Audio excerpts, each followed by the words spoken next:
پاکستان 14 اگست 1947 کو اس لیے معرض وجود میں آیا، فقط پاکستان عبادت کے لیے نہیں بنایا گیا تھا، فقط پاکستان صرف تلاوت کرنے کے لیے نہیں بنایا گیا تھا،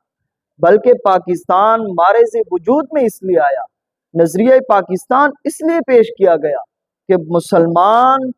الگ وطن حاصل کر کے، الگ ملک حاصل کر کے اس ملک میں نظام مصطفیٰ لائیں گے، اس ملک میں رسول کریم سرور کائنات صلی اللہ علیہ وسلم کے جو مبارک فرمان ہیں اس کے مطابق اپنی زندگی گزاریں گے۔ اس لیے 14 اگست 1947 کو پاکستان معرض وجود میں آیا، تاکہ پاکستان کے اندر نظام مصطفیٰ لایا جائے، پاکستان کے اندر ایسی حکومت کی جائے جس طرح حضرت عمر بن خطاب رضی اللہ تعالیٰ عنہ نے اپنی حکومت کی۔ پھر یاد رکھنا،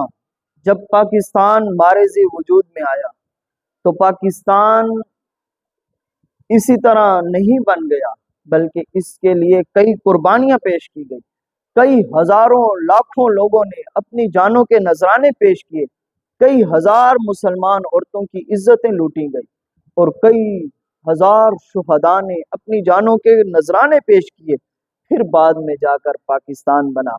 ہم ان شہداء کو خراج تحسین پیش کرتے ہیں، اور بانی پاکستان قائد اعظم رحمۃ اللہ تعالی علیہ کا بھی ہم پر احسان ہے،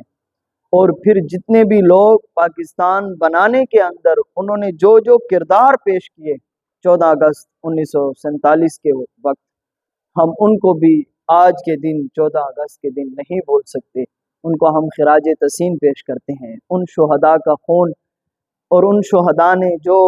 قربانیاں پیش کی اور جس کے نتیجے میں پاکستان بنا،